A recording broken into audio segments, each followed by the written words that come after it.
Our veterans need your support. Foxfield Farm for a Recovery Mission is a not-for-profit organization that has been established to provide an equestrian groundwork training program for U.S. veterans with PTSD and related issues incurred through military service. This curriculum will be offered at absolutely no cost to any veteran participating in the program. This foundation will also incorporate the repurposing of rescue horses and locating new, responsible owners. The synergy of the work invested by the veterans to aid the recovery of these horses is equitably therapeutic. Please go to our website to be a supporter, www.foxfieldrecoverymission.org. Thank you.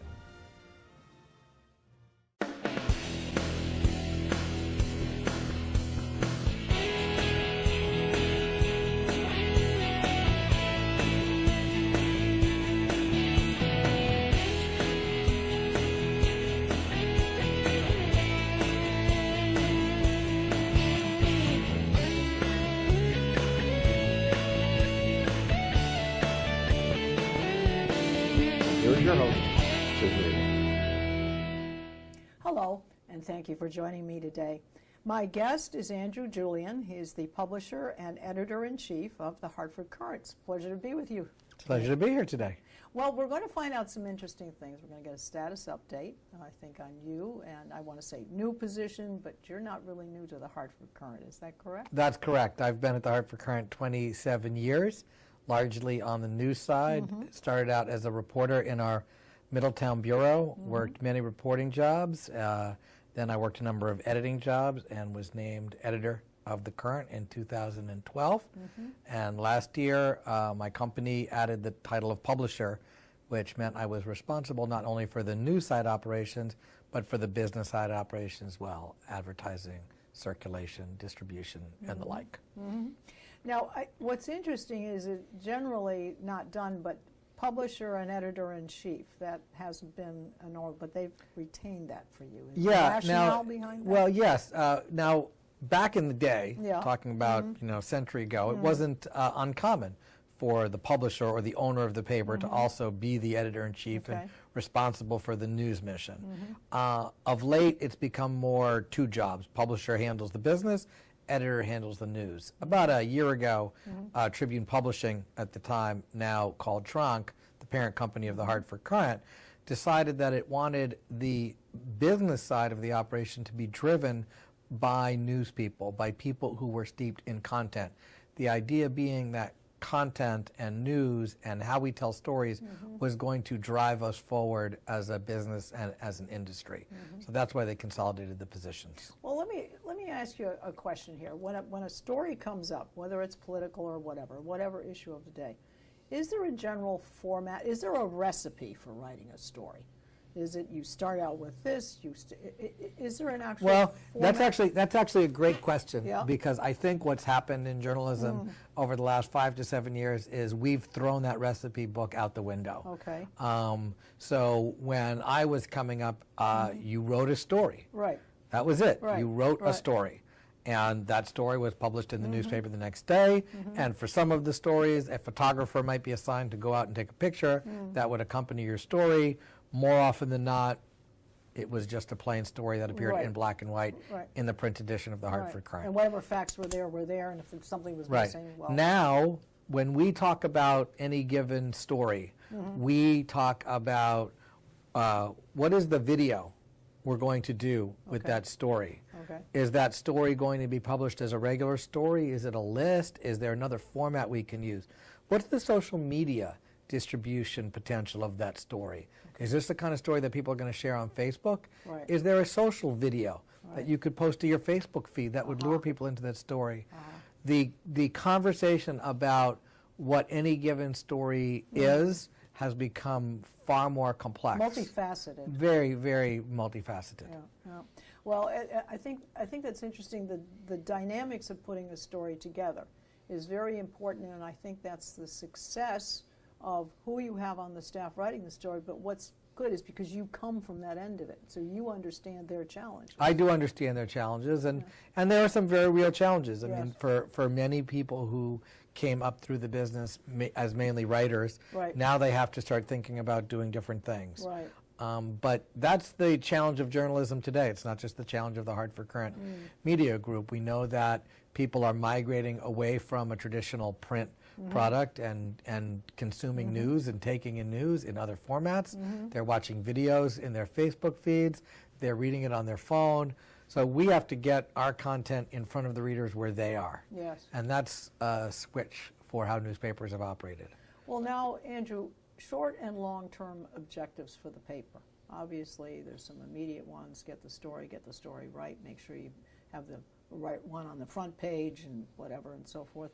But do you see a long-term objective? Yeah, well, longer term, where we need to go is succeed at translating the quality and reliability of what we've done for 252 years now. Oldest newspaper in the United States. Oldest continuously operated newspaper in the United States. Translate that to new and different formats so that the next generation of reader, I mean, if you think about who's always read the Hartford Courant, right? The Hartford Courant has always been read by families in central Connecticut who often have their kids in school, who are concerned about taxes, concerned about safety, concerned about school. Well, look at the demographics of that generation, people in their mid-30s to 40 who have young kids. They're just buying homes. Yes. Usually that's when people get interested in local news, is when they buy a house or send a kid to school. Sure. That's kind of your threshold. Right. So they don't, that generation is not a big, heavy newsprint generation. They're a digital generation. But I need to make sure that generation understands that if they want to know what's going on in Connecticut, the Hartford Courant is the place for them to go, or Hartford Courant stories are the ones they want to find. I got to make sure they can find them. How do you stay out front there? Because now obviously you're online and the internet. And just give me a general feeling of who's still subscribing to the actual newspaper itself, print media, versus the internet version. Well, the great thing about Hartford and the Hartford area and Connecticut in general is that this is a really well-educated, engaged state. People pay attention to the news. So I think we're the fourth highest market in the country in terms of the percentage of people who read a newspaper. Is that right, really? Yeah, and that's not just the Hartford Courant. That's read any newspaper. Yeah. But that bodes well for Yes. newspapers in this area. Yes. We have a high percentage of newspaper readership. Our average newspaper reader is going to be a little older than our average digital reader. They've been a subscriber. It's a habit. It's a habit. They've been a subscriber for longer. Yeah. Our online audience is a mix of regular users, people who keep coming back to us, and one-time people who come in to read one story or another. And that's another thing that's different. You know, you will have people we have people in Australia who love reading about UConn women's basketball Is that right, really? on Courant.com. Interesting. You know, so well, they're sports advocates. They right. like sports. So you find different pockets of audience that you never could before. Yeah, isn't that's true? Well, does it ever, in the comparison between what's printed in the paper, because you've got so much room, so many columns, so many pages, whatever, but the internet is almost an endless galaxy. Yes. So is the exact same story that you print in the paper the exact same wording verbatim in there, except maybe there might be more pictures, or is there actually a difference between the two? If you tell the story, is it a little bit different in the paper than it is online? Both. Okay. Some stories will appear online as they appear in print, largely unchanged. And I try and dissuade reporters and editors of the idea that if we thought a story was of a certain length in the paper, that they can go on twice as long on the internet just because the space is there. We don't find that readers necessarily want all that extra content. You know, you have to respect readers' time. But there are many stories where we will write it differently for an online audience as well. Because you're targeting to a slightly different group. You're targeting to a different readership. You also find that reader habits are different online. I mean, if you think about the difference between someone sitting down with a newspaper over a cup of coffee versus being on their phone, they're maybe waiting for a meeting, or they're sitting in their car waiting for the kid to get done with soccer practice, and they've got 2 minutes and they're scanning their phone. So you've got to create content that is more scannable, is shorter, is easier to kind of graze on in those situations as well. Do you get a lot of communication from your readers, whether it's online or in the paper? Do you get communication questions, concerns? Yes. Lots. Lots. Okay. Has it increased more so? Are they asking about facts? Are they questioning your position on something? Or what's the bulk of it? The bulk of it is people expressing their own personal opinions about a given story. Okay. You know, online we have a commenting field on the website. We have a pretty robust Facebook audience. So when our stories go out on Facebook, it's easy to comment on Facebook stories. You see people commenting there. So a lot of time it's people expressing their views. It's really, I mean, people have always written letters to the editor expressing their views. On the internet, we have that just expanded greatly. Yeah, because it's an endless and then, but we also will get questions. Why did you do this? Why did you put this story in the front page? How come you didn't balance it out with this? Why didn't you do this? You're too liberal. You're too conservative. We get it all. Yeah. Let's take a little inside behind the curtains kind of thing. People talk in the media about sources, sourcing, and where do you get information from, and does anybody ever try and squash a story with you? Does anybody say, gee, we'd rather not get that, we don't want that to go out now? Oh, all the time. Okay. But, you know, if we get it, if we think it's news, we have it verified, and we generally go with it. You know, I mean, people are trying to keep stories out of the paper all the time. And when people have, your news writers, when they have sources, and they have people that they go to, these are people that are actually close to the subject matter, or is it hearsay? No, if we're quoting a source, whether it's a named source or an unnamed source, you know, that source has to have first-hand knowledge of what you're quoting them about. They have to be someone in the know. As you go up the scale to an unnamed source, and when I say up the scale, I mean as we're being less transparent to the reader about who we're talking to, the obligation goes up for us to make sure that that person has first-hand and verifiable knowledge about what they're talking about. You know, we don't print hearsay from unnamed sources. I mean, if you get a piece of information, then you say, check that out, see if that's verifiable. Yes. Yeah, absolutely. Because what you want to do is, I mean, what I see news reporting, whether it's online or whatever medium it's in, you want to get as far ahead of the story or be the first to give it, but you have to, it's a very thin line between that and jumping ahead and being wrong. Yeah. I mean, I'd rather be second than be wrong. That's a good way to put it. And what we say in the newsroom is you can be first and you can be right, but most of all you've got to be right. Yeah, most of the time. Yeah. What do you see as when you came on board and you're having this dual role now, what do you see as your greatest challenge? Is it managing the staff? Is it driving the objectives of the paper? I mean, what do you? Well, I'm going to break that into two parts. I'm going to talk about the external challenges. Okay.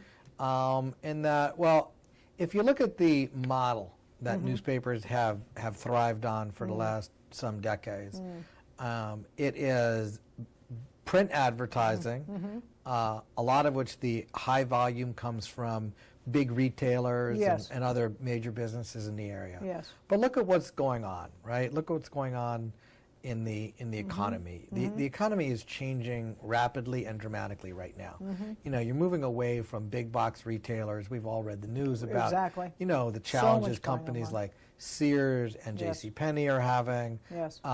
You know, bricks and mortar retailers are finding themselves in a very challenged environment as the internet and ordering stuff on the internet just gets easier and easier every day. Yes, it does.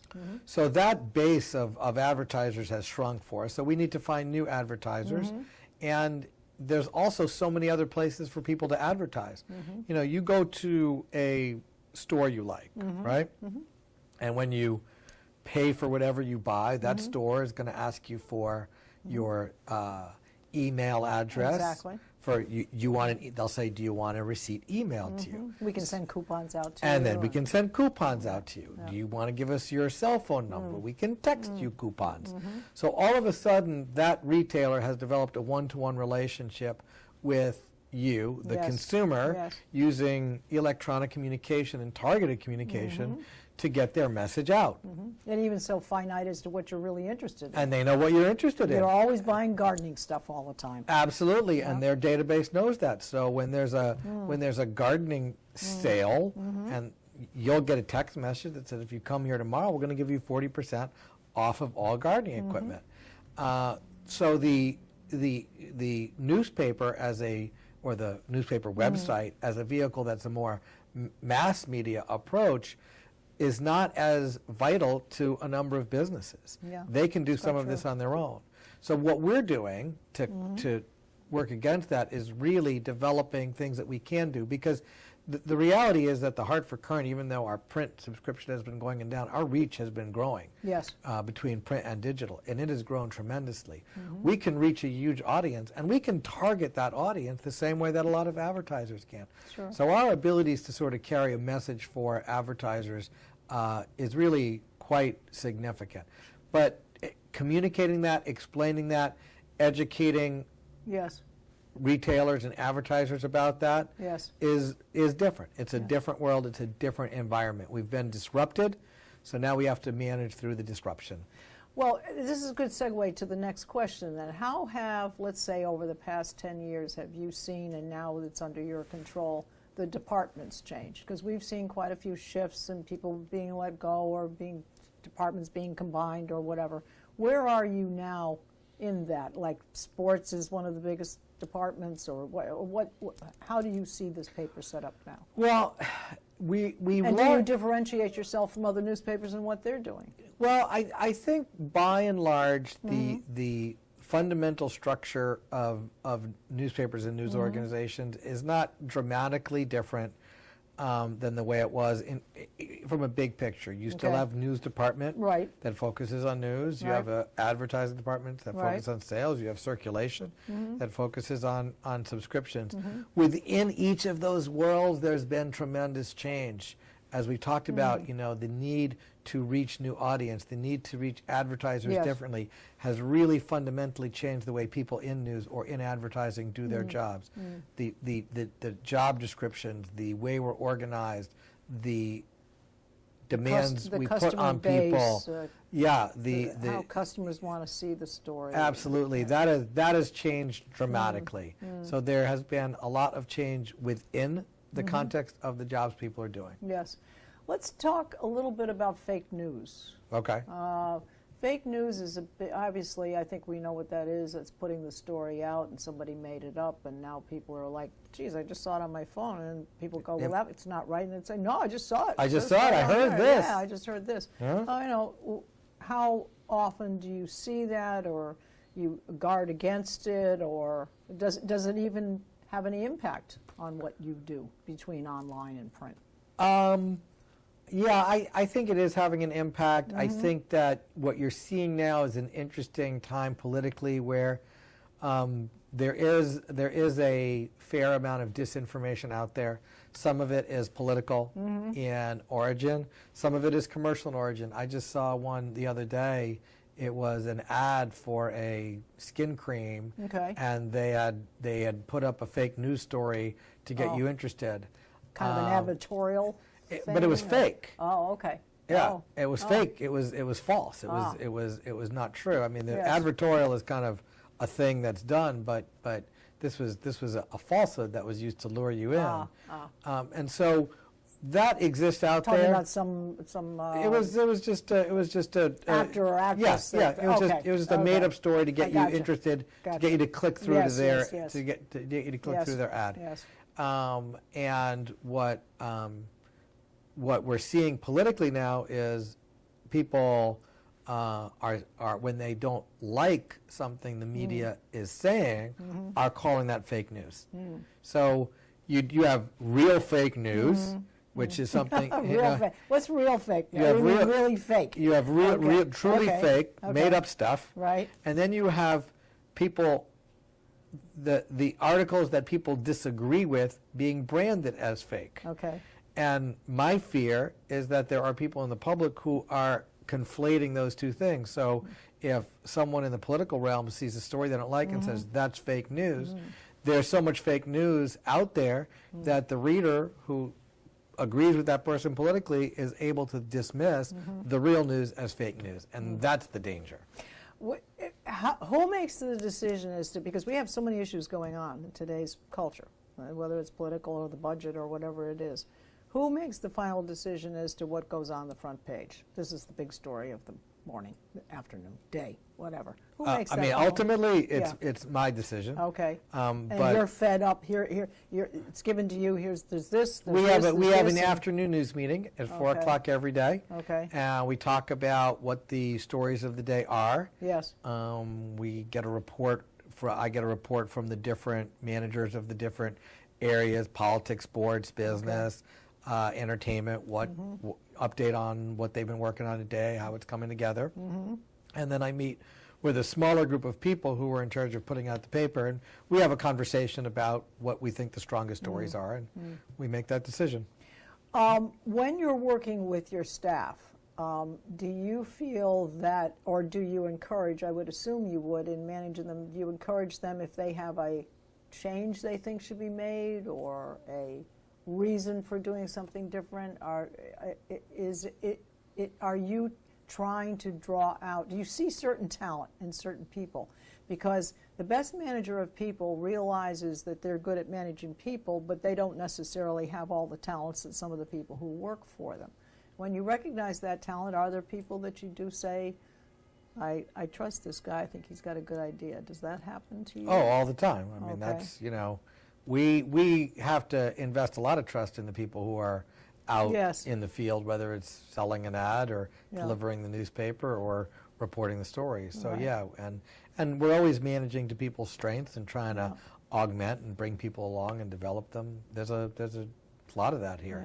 And the reality is that, to your question of do we direct things, I mean, we make a game plan at the beginning of the day, but it's news, so that game plan changes any number of times throughout the day. What time do you actually start printing? Where you go, okay, that's it, we've made the decisions, and what time does the print machine? The presses when they roll? They generally get going around 11:30 at night, midnight, somewhere in that zone. It's amazing. It's kind of like milking cows. It has to be done every day. It's done every day, all the time. But because we're online, on Courant.com and on our entertainment site ctnow.com, we're always going. It's not, and that's back to your earlier question about one of the things that's changed is the day used to have a very structured rhythm. Yes.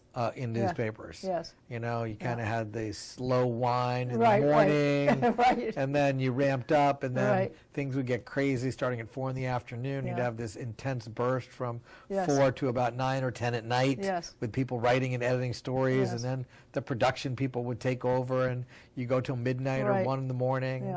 But now with online, we are always going. Yes. Yes. Well, I guess that's a staffing question now. Before you had writers, because it was a print thing, now that you're online, did some of those people who used to write stories suddenly become, let me call them IT people, or did you get on board and hire a whole bunch of new people to handle that? Both. We've hired digital specialists, but we also work to train our news and salespeople in working in that medium. I think that's the interesting part about doing it on the internet is you have to get this bumper sticker thing, because when people are flipping through their phones or whatever they're looking at, they're looking for that one catchphrase, those special words of, oh, so-and-so did what? You see embezzle and the name, or whatever. There's a decision that's made because you're in print media, but boy, you could change that in a split second. Someone could say, hey, let's not say that. let's say this instead. That's going to catch their eye even yes, more. Yes, and that's become an important skill. Yeah. To get that right. I would think so.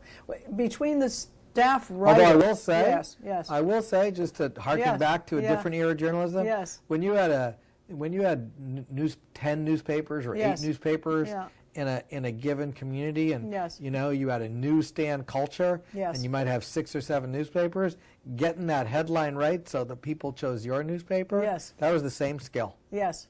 So it's not all that different from the past. That's very true.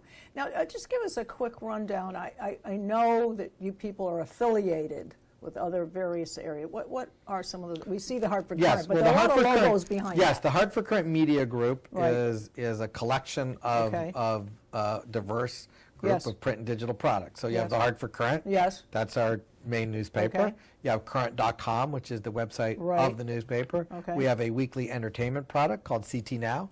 Okay. It's in print once a week, right. and we have CTNow.com. We have Hartford Magazine, a monthly magazine, right. and we have an events group called Transcend, which puts on events. So really, we try and a lot of different things going on. Yeah, and you're managing all of these things. Do you ever see a format that you would go to? I'm going to call it 3D, where you would actually have a panel of people talking about the news stories. But sure. It was a Hartford. I mean, do you see that? Well, we have just in the last couple of months gotten big in podcasts. Okay. So we're in the iTunes store for yes. current podcasts on okay. politics, on Yukon sports. So we've done that with audio, and I expect we've done a lot with video, okay. and one of the things that's in development is something along those lines. But absolutely. Because it's a 3D commentary. It's actually having some of your news writers sitting there, commentary on, and perhaps even inviting people to send questions to the panel, if that's what you want to call it, to respond to the news stories. Yeah, the trick is doing that in a way that is of interest to readers who are doing a lot of things. Hartford Courant reporters have always participated in public affairs programs. So, a lot of the TV stations in this market have a weekly public affairs program, and our people will go on there and talk. But if we're going to do something, unique to the Courant, how do you reach a digital audience that's watching video with something like that? But yeah, that's definitely something that's in the works. I think that one of the skills that you have is your awareness to kind of anticipate what would be the latest, the newest, the best, or the best direction to go. And I do think that's come from your experience from having been in the other echelons of the paper and bringing it up versus someone walking in and just being a good manager. Well, you've got the experience to put that in. But I do want to give your website, and it is the Courant.com. Is that correct? Courant.com, okay. Yep. And I also need to give our website, which is CT Valley Views at cox.net.com. Excuse me. And it's been a pleasure speaking with you today. And thank you very much for coming by. I think it's been insightful, and hopefully we have given a lot of information to people out there. So I hope thank you very much. Thank you very much. All right, take care.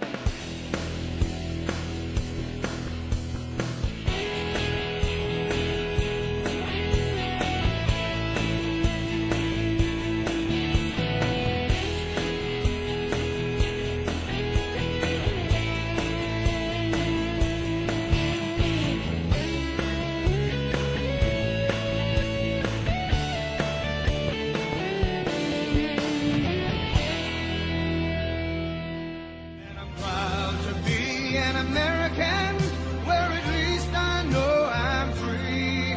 And I won't forget the men who died, who gave that right to me. And I gladly stand up next to you and defend her still today.